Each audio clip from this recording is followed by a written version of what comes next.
Ladies and gentlemen, today's guest is a pioneer and future Hall of Famer in the Indian crypto community.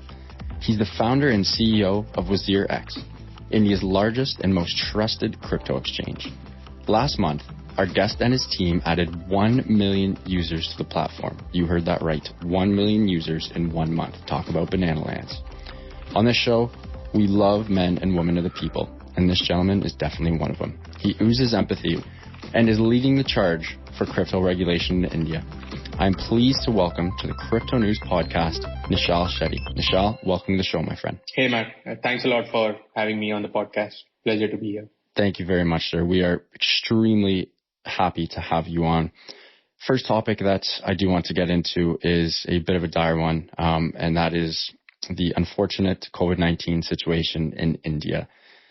I see this all around Twitter. I see this on the news. My condolences to everyone there. I know it's just absolute craziness right now, and I wish countries around the world could do more to help you guys, because it's not good, and quite frankly, everyone should be chipping in. I would love to hear your point of view as someone on the ground in India right now about the whole situation, the COVID-19 situation in India. Yeah, it is definitely not looking good. Though I think a few days back, quite a few of the cities which have been majorly impacted in India have announced a complete lockdown. And right now, even me, I'm just sitting at home. None of us are stepping out.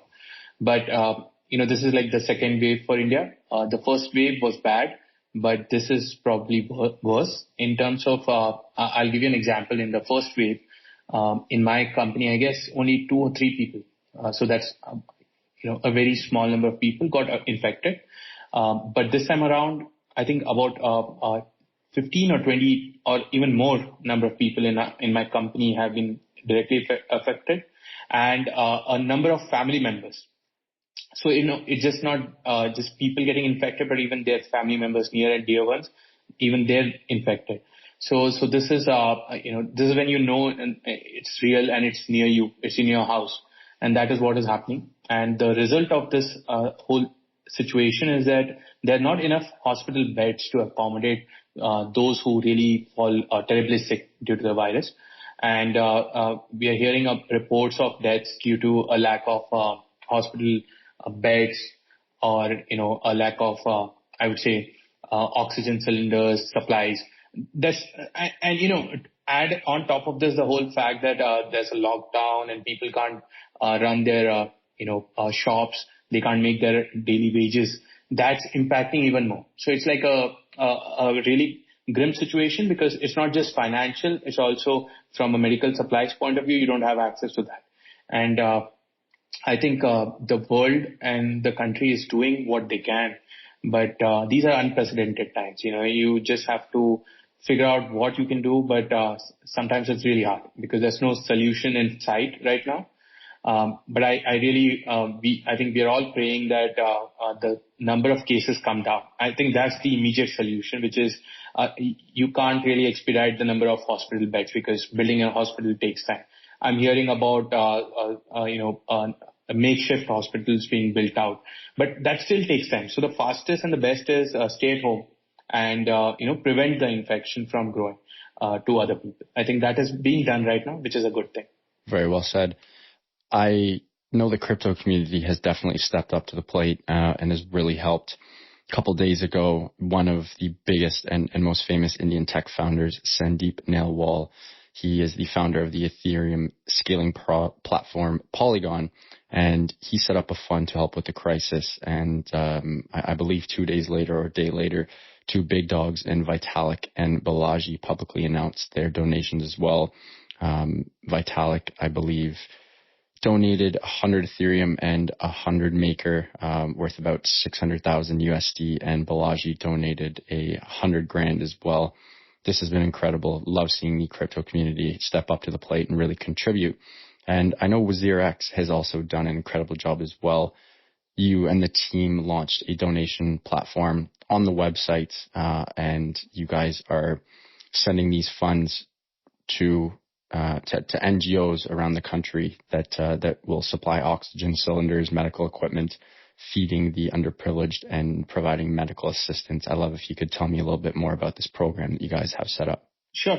I think the first and foremost, what Sandeep did with the whole campaign, I think that's very commendable, because it's sort of channelized people from across the world.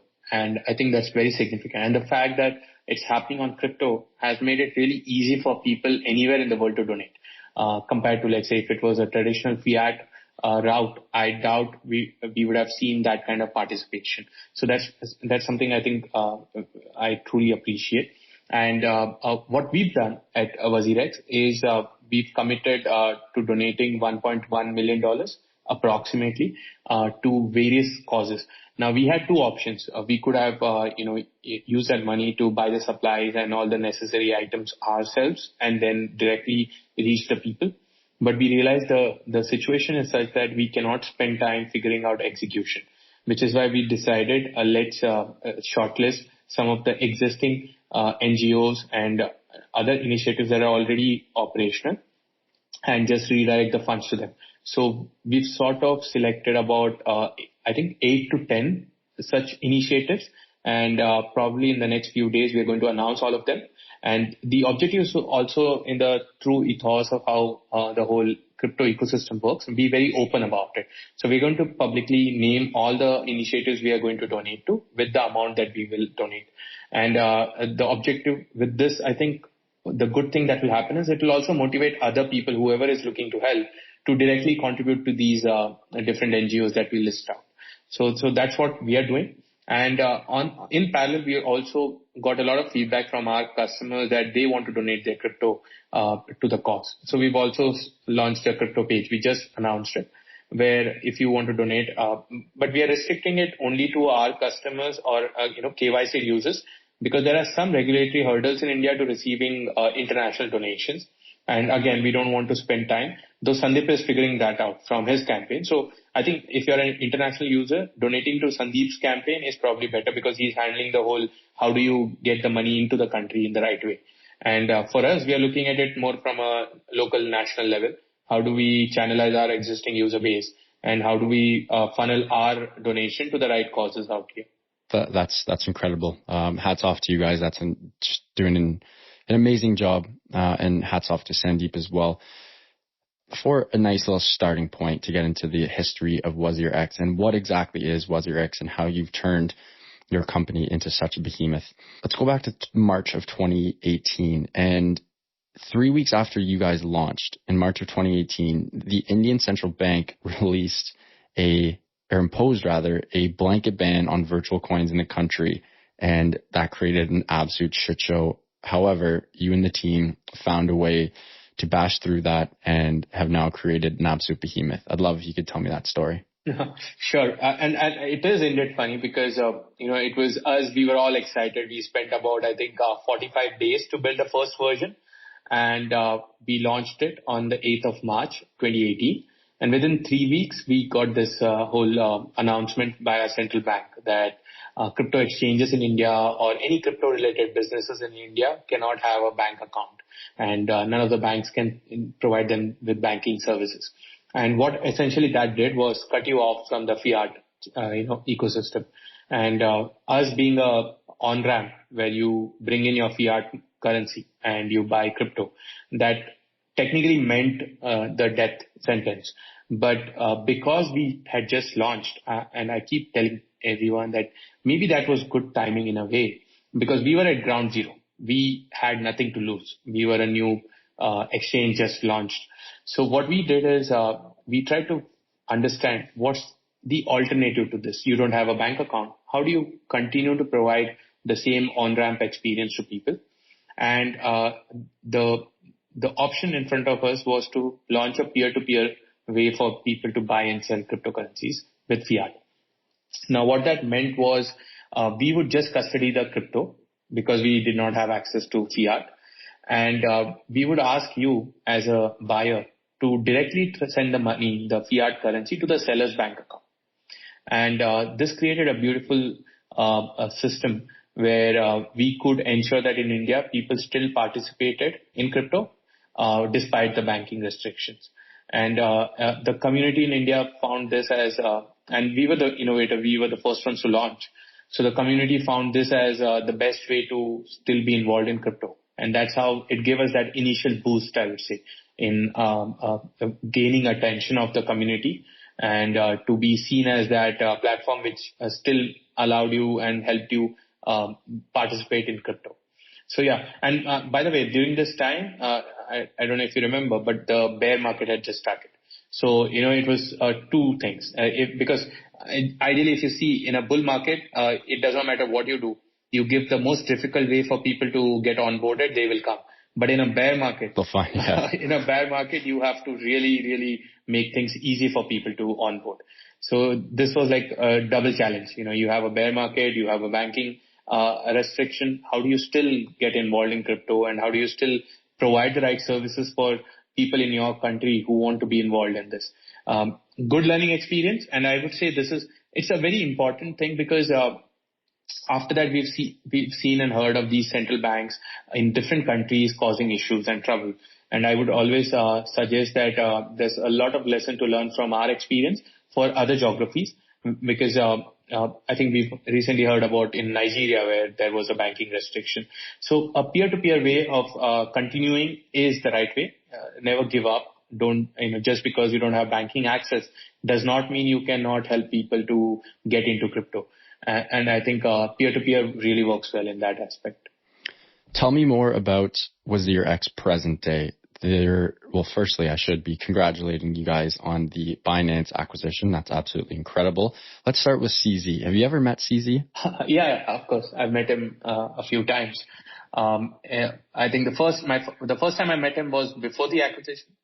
And after the acquisition, I met him a few times. I think if you meet CZ, it's not very different. If you interacted with him on Twitter, or if you've seen his replies, he's exactly that way. So, he's an open book and that's a good thing. So I think the thing that was motivating for me also to take that decision to go with Binance, because externally, of course, we all know Binance is a good product and it's, one of the leading exchanges, the innovators, and rapid building. But when you meet him, you realize that it all comes from the whole mission that they want to make crypto accessible to everyone. So that was our mission. Our mission is to make crypto accessible to everyone in India. And when we started talking, I realized that mission alignment was very important. And when missions align, you really don't have to worry about anything else, because then you're all thinking in the right direction. Because in an acquisition, some of the things that can go wrong usually are when teams want different things. And a lot of people think about features and marketing ideas, but I think mission alignment is like the most important thing when you get into a partnership. And that showed me that this would be a good journey together, and it's turned out well. Apart from mission alignment, I think what I was most excited about with Binance was to learn how do you really scale that quickly. And despite the scale, how do you continue to be delivering products that quickly? Because if you look at the way Binance delivers, it's similar to probably a 10-20% small startup doing it. Because we've always heard about startup being quick and large companies being slow. Out here, Binance has completely turned it upside down. Despite being a large organization, they still deliver at a rapid pace. And I think I wanted to learn that how do you rapidly scale while ensuring your speed of execution stays intact. So, and I've been able to watch that closely. You can just learn about it on a blog post, because if you were to ask any one person, no one will be able to tell you exactly how this is done. But once you get in and once you experience it, you have to be there and experience how things are moving. Then you can learn it and implement. And I've done the same thing at WazirX. So if you see our last, I think 12 months or 18 months, we've grown 20x in terms of, our volumes, our signups, everything. And I think a large part of that is the learning I've got from watching Binance and how they work. Sorry, you said 20x you've grown in the last 12 months? Yeah. Wow. Or more than that. I'm just being conservative, but I think we've grown probably more than that. Humble brag, I love it. And well, speaking of scaling and growing 20x, last month you and the team added 1 million users to the platform. Not even last month. We're still in April. This April of 2021, you've added 1 million users. Now, in India, there are currently more than 11 million crypto users. There are 500,000 day traders and more than 4,000 people employed in the crypto industry. Tell me how WazirX has really impacted that, and how are you guys going to keep up with this crazy demand that you're getting at the moment? Sure. See, I think in India, I think first we have to understand what has led to this whole rapid adoption of crypto assets in the country. And it's a culmination of a lot of things, starting from the last 3 years. What we've been doing as an exchange and as an industry is to ensure that we spread the right information and knowledge about crypto. Because in 2017, one of the things we saw happen was a lot of people jumped into it, not understanding what crypto was, with the only objective that the prices were doubling every week. And then you saw what happened. And in between, there were a lot of scams because people took advantage of this whole fact that people wanted easy money. So the last 3 years, we've been working really hard on educating everyone, on building a community to make sure that there are no scams or, I would say bad actors in the ecosystem. And it's worked out really well. And the way we've done that is, take my example. Me as a founder, I'm very, very communicative on Twitter. And we've also seen a lot of other influences in crypto in India emerging in the last 3 years. What the whole influencer community does is they make sure they can help their followers and fans to know what are the good projects and what are the ones that you should stay away from. That did not exist in 2017, which is why we could hear about a lot of scams. But today, if there is any shady, I would say, product out there, the influencers and everyone else, they make their people aware that stay away from projects like these. So that's helped a lot in ensuring we have a clean ecosystem. And then last year in March 2020, the Supreme Court of India, they lifted the banking restriction or the banking ban that existed, which again opened up the doors for a lot of people to be comfortable with buying and selling of crypto. Then India experienced the first lockdown. This was in March 2020. We experienced the first lockdown, which extended for 3 to 6 months in different parts of the country. And during this time, a lot of people started spending more time online. And all the education initiatives that all of us as an industry have been working on, people started consuming those information, trying to understand what cryptocurrencies are. So the 3 to 6 months of the lockdown worked as a catalyst for people to learn and understand what crypto is. And subsequently what happened is globally the prices of Bitcoin and other cryptocurrencies started going upwards. So now these people who got educated, they started now coming into buying cryptocurrencies to get involved. So that started the rapid rise of, I would say, the new set of people coming into crypto. The difference this time was these were people who were more informed, more educated, and I would say they were taking an informed decision compared to 2017 when it was just, let's just buy something because we are going to make more money. So that helped. And then after that, I think a few more things happened. For example, PayPal announcing. So in India, brands like PayPal, Elon Musk, Tesla, these are known names. Even though we don't have a Tesla, being sold in India today, people know about Tesla, people know about Elon Musk. So when all of these companies and these known celebrities and known names, when they start talking about crypto, people have even more impact and more, I would say, trust on the whole crypto ecosystem. So that again bubbled up the whole, influx of new people. And that's been going on month on month. In fact, every month now we are seeing more people entering crypto in India compared to the month before that. And I think this number is only going to increase. We are still probably at the very early stages. Not to forget the Coinbase IPO. That brings in more legitimacy. So what is happening in the last 2 to 3 years, if you see, the trust factor has been increasing.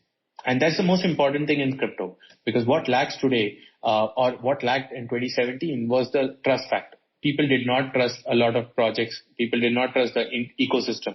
But now that trust is building up thanks to all of these activities, not just the local, but also the international activities. And I think this is only going to increase. I think every other week you hear of a new company. Like I think a few days back there was Nexon from, if I'm not wrong, South Korea, which said they bought $100 million worth of Bitcoin. So all of these news are like, impact building and trust building exercises for the crypto ecosystem. And Indian audiences we are seeing, they're really consuming this information and then taking the decision to get involved. That's very enlightening. And again, just crazy the amount of people in India that can really contribute to, one, the economy in general, and furthermore, the crypto economy. A very bright future ahead. Folks, we're going to take a quick little break and want to shout out one of our best sponsors, and that is our friends at CoinPoker, who created the world's premier crypto poker platform.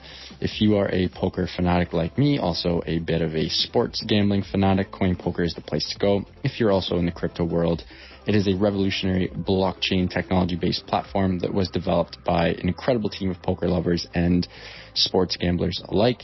CoinPoker uses USDT as the main in-game currency, as well as CHP, which is the in-game fuel. CHP has done very well on a separate note.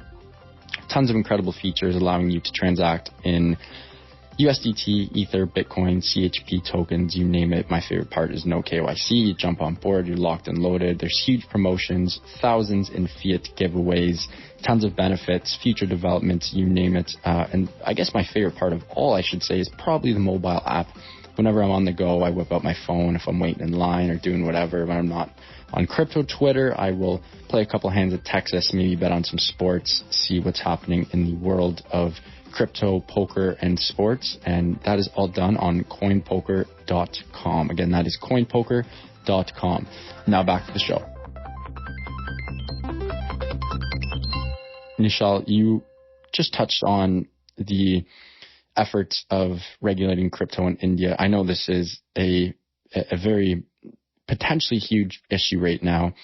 The Indian government is potentially banning private cryptocurrencies, and that is part of the bill that was tabled. The bill is the Cryptocurrency and Regulation of Official Digital Currency Bill of 2021. Before we get into what you and your team are doing, the negative aspects of this bill include blocking the IP addresses of crypto companies.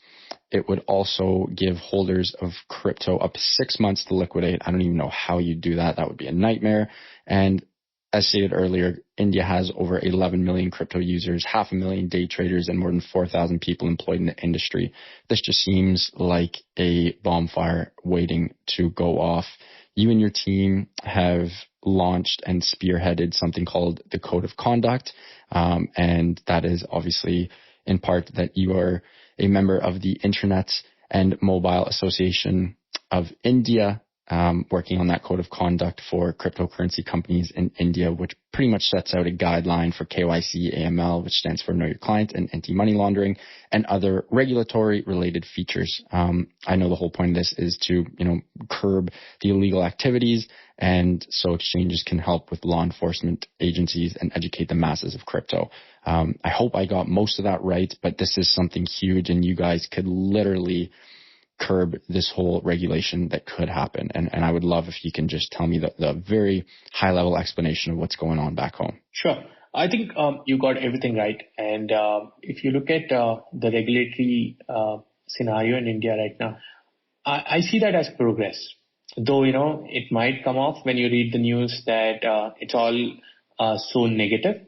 I would say I see that as progress for a few reasons. The first is until this year, our government has never officially spoken anything about cryptocurrencies, neither negative nor positive. It's just been reports in the media and probably unknown sources that we've heard from, but we've never had any official communication around cryptocurrencies or how do you regulate it. So whether it's positive or negative, I would say the government of India has now taken the steps towards regulation. Now, the thing is, you heard about the bill and there was a small description when the bill was announced. We don't know what the exact contents of the bill are. We just have some 3-liners description of the bill, which is where the intention to ban private currencies was mentioned. But after that, our finance minister, she came on record on a video interview and she said that India does not intend to go towards a very negative approach. but India will take a calibrated approach towards regulating cryptocurrencies. And I think that's a very positive move. And she also mentioned that other countries are participating and India cannot stay on the sideline. And that's something that everyone in the industry also resonates with, because if you look at India's history, we are a tech first nation. We are one of the top nations in software technology as well. So, I believe that as a nation which is so deep into software, we are not going to sit on the sidelines while the rest of the world innovates in crypto. And I don't believe our leaders are going to do that. But regulatory process is very different. What happens is when you want to get into regulation, the first thing that regulators usually look for is what are the problems that exist. And this is where the concerns come up. Because there are a lot of, I would say, misconceptions around what cryptocurrencies are.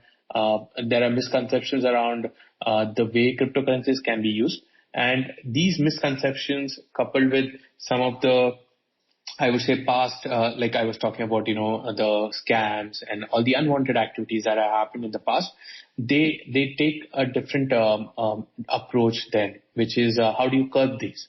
And that's where I think, discussion around a ban or how do you stop it or how do you block it, that appears. But it's all right, because as an industry, our objective is now how do we take all of these concerns that our regulators might have and, sort of compose the right set of things to do so that these concerns can be eliminated. And that's where the code of conduct that you were talking about comes into the picture. So what we did as an industry is, instead of waiting for the regulators to come up with some regulation and then implementing them, we prepared a code of conduct which addresses all of these concerns that we have seen the regulators have. And we want to adopt the measures like know your clients or know your customers that we call out here, which is to make sure that we have identity documents, anti-money laundering measures. We already implement that as an exchange, and the other exchanges in the country do that. Our objective is, once we adopt these things on our own without waiting for regulators, when the regulators finally want to regulate, they come to a clean ecosystem instead of having to come to an ecosystem where there is a lot of fires to put out. Because of various, wrongdoings in the industry. So I'm proud to say that we have a very clean ecosystem in the country today in crypto. And that's because all of us have taken the approach of self-regulating, instead of waiting for regulators to come in. Now, what direction do we go from here? I think the most important thing about the bill that is yet not introduced or in the public domain is the bill has been built completely from a theoretical knowledge of cryptocurrencies. And why do I say that? Is because none of the industry players in the country have been approached for any discussions. And that, I would say, is again a good thing, because the way a bill gets into law is there is always deliberations with the industry. Since it has not yet happened, I believe it will happen in the future. And when that happens, we'll be ready with all of the content and all of the implementations we've done on our end to present it to our lawmakers, to show them how on the ground, while you might have concerns, but on the ground, this is the reality. This is the data. This is how people are using cryptocurrencies. And these are the kind of self-regulatory approach we've taken. So we as an industry are waiting for that dialogue to start. And I think regulations will take time. Even if there is a bill, it takes time for it to be converted into a law. And I think that time frame is where, as an industry, we want to make sure that we represent ourselves in the right way. So I think I'm very positive. I'm just happy that our government has started this path towards regulation. And I'm confident we will find a middle path and not go towards a complete ban. Because like you said, there are over 10 million people in India who hold cryptocurrencies, and it's worth over $1.5 billion. And I'm just talking conservative numbers by extrapolating amongst the various exchanges. I'm sure there are a lot of decentralized wallets, a lot of international wallets that people use. So overall, I think it's a large industry. And there are rumors about giving 6 months to exit. But think about it. Indians can only sell it to Indians. If there is indeed a ban that is being planned, how would you ever exit? Because no other Indian is going to buy those cryptocurrencies. So there's an issue in itself. Good point. So I think I don't believe we are going to go in the direction of a ban. It's just that this is how regulations work. It takes time. There is always a negative side and a positive side. And the right way to treat this is to find that middle path. And I'm confident that India will do that eventually. And correct me if I'm wrong here, but the more Indians who start holding crypto and the more people who join the industry, would it not be harder for government and the regulators to put a stomp on this? Yeah, absolutely. It's very similar to the internet. Now think about the internet. A lot of the internet businesses even today are not regulated, but they service millions of people. Social networks, for example, they're still not regulated and they have millions of people using them, which is also the reason why governments have to take their time to understand what's the right approach to regulating an industry. And the more an industry grows, the more cautious every government has to be. And in fact, this is one of the reasons why I'm a large proponent of growing the ecosystem while we always work towards the regulation. But I think the best way to get in the right regulation is to grow the industry as fast as possible and build really large startups in the country, because that also shows the good side of crypto. So I think the whole inflow of large number of people coming into crypto in India, that's a very good sign for the ecosystem out here. Hopefully your finance minister is listening to this podcast and they can get you and the team on the board. That would definitely Let's hope so. That would definitely move the needle. I'd like to stay on this topic for a little bit longer. It is very interesting. I know your finance minister also touched on a potential digital rupee following the whole CBDC trend. Would that be bullish or bearish for the country? And how would you see that playing out long term? I see that as a really bullish sign because there are a number of advantages to India bringing its own central bank digital currency. And I think let's look at what are the advantages. I think the first advantage is the central bank getting deep into crypto.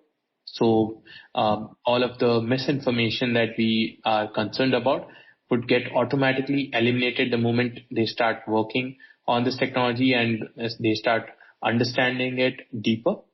The second is, if you look at India, we are a nation which has a really sophisticated banking, I would say, infrastructure, but we still have a large number of unbanked population. It's about 200 or 300 million people in India who don't have access to traditional banking. Why? Is because traditional banking requires infrastructure to be, I would say, close to your place of wherever you live. And it's hard to get banking infrastructure in every nook and corner of India, every village in India. But you have everyone in India, the mobile penetration is really high, mobile and internet. So the moment a central bank digital currency comes, all you need is a mobile phone and internet to get access and to be involved in the digital economy. So this I see as a great way to onboard the 200 to 300 million unbanked population in India into the whole digital economy. It will be way faster than waiting for banking infrastructures to be set up in every village in the country. So that's something that's very motivating. The third aspect is how you can make banking even more efficient, because today banks have a settlement period that goes anywhere from a few hours to a 1 week period, where if you were to withdraw money and for whatever reason there's an error, it might take a few hours to a few days for the banks to revert that money to you. But in crypto, the moment there is blockchain, your settlement is instant. You're either transferring the money to the other party or it's in your wallet because it's peer-to-peer. So that's something that will ensure that there's not a lot of money stuck in between the banking channels. So I think overall, I see this as a very bullish move. And I believe that India should go faster on CBDCs rather than slow down, because this is also the first more opportunity that you get as a nation. Not just India, but I think every nation should really think deeply into CBDCs, because this is that opportunity to, create, I think, immense value for not just your local population, but also you get a second chance at getting your currency to be a globally accepted currency, because CBDCs just make it easy for anyone in the world to get access to your token or your currency. And I think that's a great opportunity for every country to make sure their local currencies can now have a chance to be global. Interesting. Nischal, this has been incredible. A couple more questions, if you don't mind, before we wrap up here. I know you are an extremely busy man. We'll get into a couple of the shorter / rapid fire questions. Sure. One thing that I'm curious of, the name WazirX. Tell me about the name. Why did you guys choose that? I've been, it's not like I'm a great player, but I've been a big fan of the game of chess. And the queen piece in chess is called Wazir in Hindi. So, and our objective was, how do we build an amazing platform where users can make all the right moves? And if you look at the queen piece of chess, it can make whatever move it wants on the chessboard. All the moves are allowed for the queen piece. So we decided that we would name it as Wazir. And X stands for, whatever you want. You can call it exchange. The other day someone said it's like, crypto is 5x, 10x, 50x, 100x, and then WazirX. So you can consider X as whatever you want, but Wazir is the queen piece of chess. That's the name in Hindi. I absolutely love that. That is amazing. That's got to be one of the coolest little, name innuendos out there. Well done on that one. Bitcoin and Ethereum. What will happen first? Bitcoin going to 100K or Ethereum hitting 5K? So I think that's one of the most difficult questions to answer, but I think Bitcoin. If I was to answer, Bitcoin. Nice, Bitcoin going on a run. Tell me about NFTs. I'd love to know if NFTs are as popular in India as they are in other places around the world. I do understand you guys also, WazirX, also just released a NFT platform. Tell me more about that. Sure. I think NFTs, in fact, I believe would be one of the most popular crypto related product in the country. And the reason I say that is because India has a very large creative audience, and India has millions of influencers and big and small YouTubers, podcasters, bloggers, musicians, a lot of them. And the fact that India has so many languages, each of them has very unique set of audiences. Now, if you look at a quick bit of my history, my first company startup that I started was called Crowdfire. It was all focused on how do we help influencers and creators grow on social networks. So I have sort of a history there. And when I saw NFTs, I looked at the journey of the creative people in the world as the first 5-10 years of the social networks was where you built out your followership, your ecosystem. And now is that opportunity for you to monetize that. And in between, we had these sponsorships and maybe ads as a monetization. But I think NFT provides the true monetization for all of the influencers, not just in India, but around the world, which is you interact directly with your fans. You give them something why they follow you. For example, you make a short clip out of these podcasts that you make, and true fans of your podcast are going to buy them out as an NFT someday. And that's direct monetization for you. The other thing is there are always influencers who might not have millions of followers, but they might have 1,000 really core followers who believe in what they create. So even these people can buy them and you can monetize. You don't have to wait for 1 million people to follow you or to hear you to make money eventually, because that's how the world is today. So I think I'm a big believer of NFTs, and I believe that they'll take off in a very good way in India. To add to that, I think one perspective we need here is, if you look at the crypto ecosystem, crypto tokens were in the domain of startups and companies and people who are technically savvy.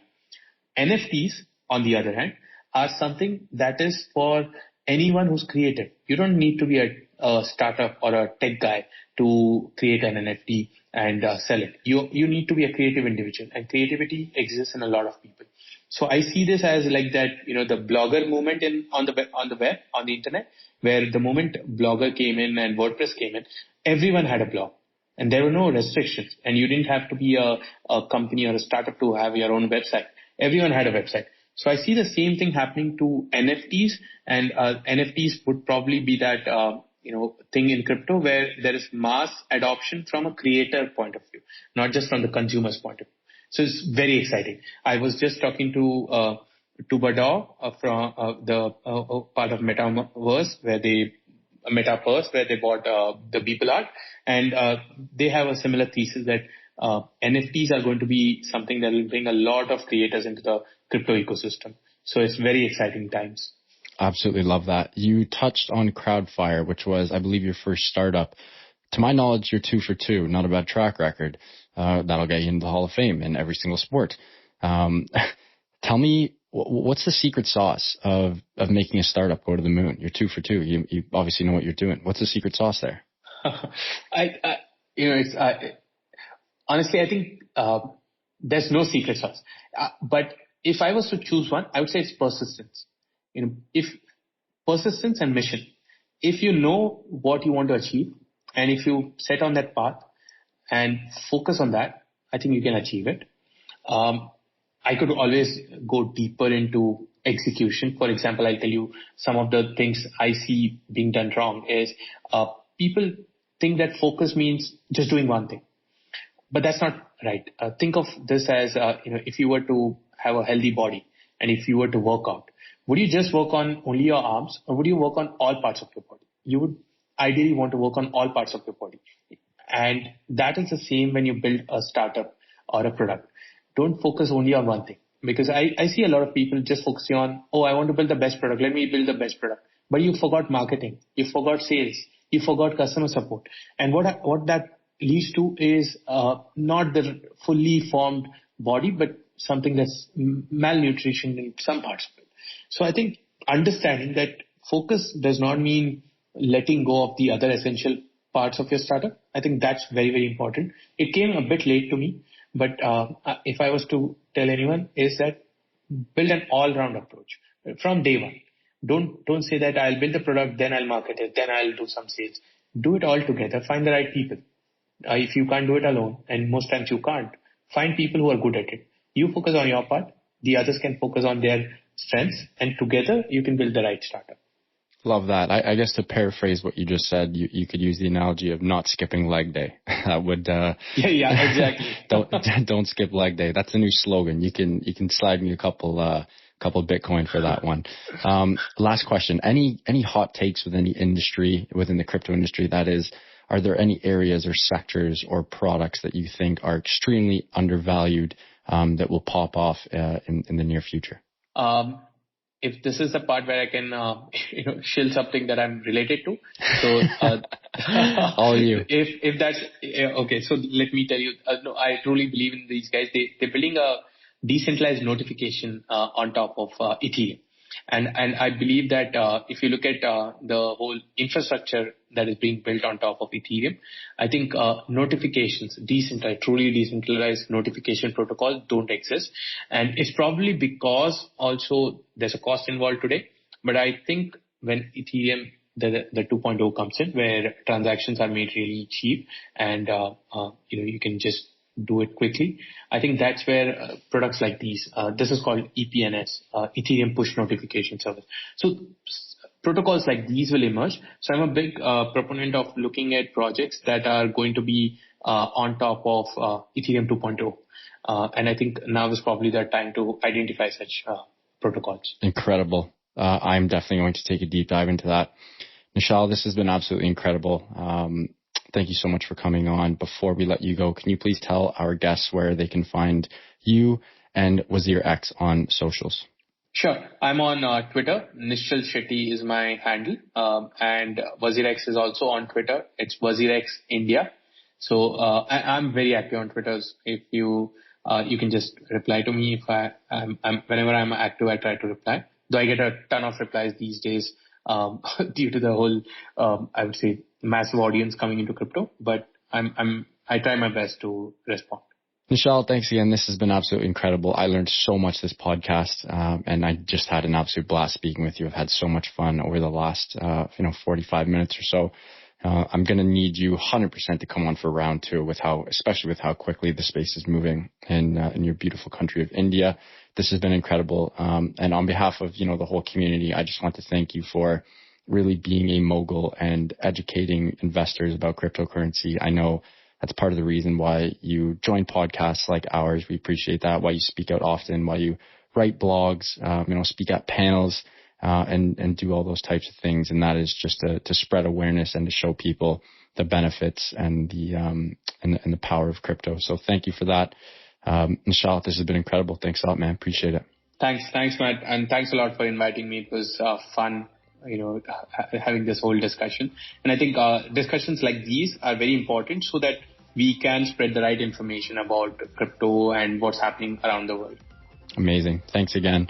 Folks, before we let you go, if you enjoyed this episode, and we hope you did, please give us a subscribe. You can find us on all major podcast players. We are the Crypto News Podcast. You can find us on cryptonews.com. Same handle on pretty much all socials. And just want to give a huge shout out to the whole team. Couldn't do this without you guys. Thank you so much. Love you to death. And a special thanks to Eustace, our sound guru. Without him, I'd be absolutely toast. So Eustace, you're the man, the whole team. You guys are the best. Love you. Thank you. And Nischal, thanks again. This was a treat. Folks, we are the Crypto News Podcast. Hope you had a blast, and we will see you in a couple days. Have a great day.